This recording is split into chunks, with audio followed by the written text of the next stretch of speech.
तो जैसा कि मैंने कहा था कि 21 से 24 सेशन जो बीए पार्ट 2 के स्टूडेंट हैं, मैं उनके लिए भी सजेशन दूँगी। पर हर चीज़ का टाइम होता है जिसका जो बहुत ज़्यादा ज़रूरी होता है ना, तो वो पहले इम्पोर्टेंट होता है। तो चलिए आज हम लोग बिना डिले स्टार्ट करते हैं, क्योंकि आज मैं लेकर के आई हूँ हिस्ट्री सब्जेक्ट पेपर में कौन-कौन से क्वेश्चन इम्पोर्टेंट है। ऐसे नो दैट कि सबसे पहला जो पूछा जाता है वो पूछा जाता है ऑब्जेक्टिव, राइट? ऑब्जेक्टिव क्वेश्चन आपको बनाने हैं, 10 क्वेश्चन पूछे जाएंगे 20 मार्क्स के होंगे। आपको ये भी पता है कि ऑब्जेक्टिव कहाँ से प्रिपेयर करना होगा, गेस पेपर से करना होगा। कुछ क्वेश्चन आंसर गलत दिए गए हैं तो उस क्वेश्चन को आपको गूगल पे सर्च करना है। आई रिपीट रिपीट रिपीट, मतलब मैं रिपीट करती जाती हूँ करती जाती हूँ करती जाती हूँ डे टू डे, यही बात। लेकिन एक बात पे कंफर्म रहिएगा, आपकी कुछ क्वेश्चन गलत होते हैं और वही क्वेश्चन बाय मिस्टेक क्वेश्चन भी पूछा जाता है, तो आप इसको क्लियर करके ही जाएंगे। जिसमें डाउट होगा उसको क्लियर करके ही एग्जाम हॉल में बैठेंगे। अब जो आपको प्रिपेयर करना है ना, वो क्वेश्चन लेकर के आई हूँ मैं 7 क्वेश्चन। आपको पता है कि टोटल क्वेश्चन 5 बनाने होते हैं। फर्स्ट क्वेश्चन आपका ऑब्जेक्टिव होता है कंपलसरी, फिर कोई भी 4 आपको बनाने होते हैं, जिसमें कि 10 क्वेश्चन पूछा जाता है या 9 क्वेश्चन पूछे जाते हैं। 10 क्वेश्चन में कोई 4 क्वेश्चन बनाना। मैं लेकर के आई हूँ 7, तो 7 में से कोई 4 तो आना ही है। हाँ, मैं तो लेकर के आई हूँ इंपॉर्टेंट क्वेश्चन। तो चलिए पहले आप लोग वो जान लेते हैं कि कौन कौन से क्वेश्चन आपको बहुत अच्छे से तैयारी करके जाना है। इसके अलावा भी अगर आप कर सकते हैं तो this also good for you. आपको जो प्रिपेयर करके जाना है वो करके जाना है एक शासक के रूप में इल्तुतमिश का मूल्यांकन करें। मतलब ये एक शासक था इल्तुतमिश, इसका मूल्यांकन करना है कि इन्होंने कब से स्टार्ट किया, इसका क्या मतलब पूरा ज्योग्राफी क्या होगा, इन्होंने कैसे कैसे काम किए, इन्होंने क्या अच्छा किया क्या बुरा किया, किसकी वजह से इसको हटाया गया शासक से। तो यू विल राइट देयर। तो आप क्या करेंगे, एक अच्छे से पढ़ करके जाएंगे। यूट्यूब में हर चीज अवेलेबल है, गूगल पे अवेलेबल है, उसको पढ़िए, उसको समझिए, उसके बाद अपने इस लैंग्वेज से बनाइए नोट्स। एक शासक के रूप में इल्तुतमिश का मूल्यांकन करें। अब जो आप क्वेश्चन प्रिपेयर करेंगे वो होगा भक्ति आंदोलन पर एक संक्षिप्त निबंध लिखें। भक्ति आंदोलन पे एक संक्षिप्त निबंध लिखना है। तो भक्ति आंदोलन क्या है, भक्ति आंदोलन कब से स्टार्ट किया, भक्ति आंदोलन को किसने स्टार्ट किया, इन सारे के बारे में आपको पता होना चाहिए। हिस्ट्री पढ़ रहे हैं, मजाक तो नहीं हो रहा। तो हिस्ट्री में क्या होता है ना, सारा चीज जो भी होता है हमारे पास्ट से रिलेटेड होता है, पास्ट की घटना से रिलेटेड होता है।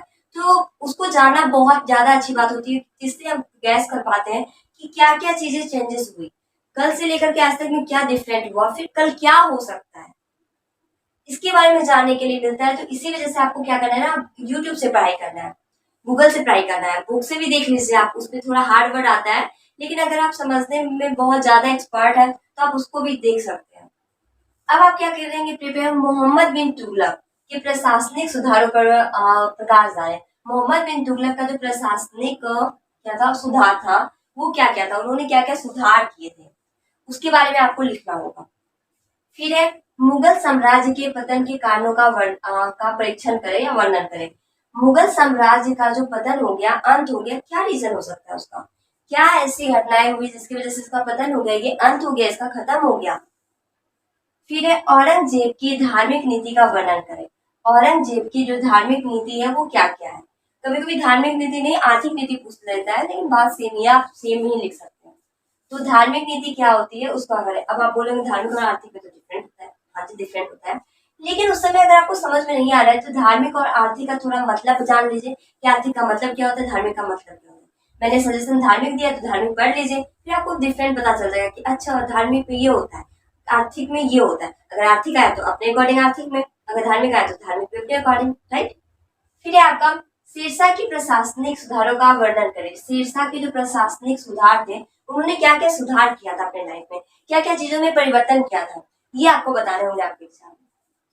फिर लास्ट है आपका क्वेश्चन, विजयनगर राज्य के प्रशासन की एक विवरणीकरण प्रस्तुत करें।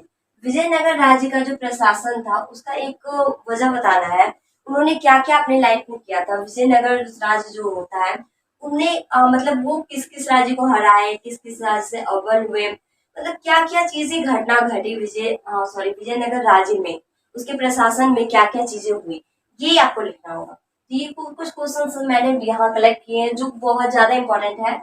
99% चांसेस होती है आने की इसको, इसलिए क्योंकि मैं एग्जामिनर नहीं हूँ, तो 100 में 100 जरूरी नहीं है कि हो जाता है, लेकिन अफसोस मतलब बहुत ज्यादा टाइम्स मतलब वो यूं कहा जाए कि बहुत अधिक बार हो चुका है ऐसा कि फुल टू फुल आ जाता है, लेकिन एक दो बार ऐसा भी हुआ है कि जिसमें नहीं फंसा है। तो don't be stress, don't be confuse, don't be nervous, don't be demotivated. आपको क्या करना है, फोकस करना है कि हाँ आएगा, अगर माइंड सेटअप होता है पॉजिटिव से ना कि हाँ आएगा तो पक्का आएगा, तो आपको क्या करना है ना, पॉजिटिव सोचना है तो पॉजिटिव ही आएगा। तो ये सारे को आप प्रिपेयर कर लीजिए आपके एग्जाम के लिए। जो बच्चे पार्ट 2 में है और जो बहुत ज्यादा जिद कर रहे थे हिस्ट्री दीजिए, हिस्ट्री दीजिए, हिस्ट्री मैंने दे दिया। एंड अभी भी अगर आपको कोई डाउट है तो आप कमेंट बॉक्स में पूछ सकते हैं। मीटिंग और next video. Thank you so much for watching my channel.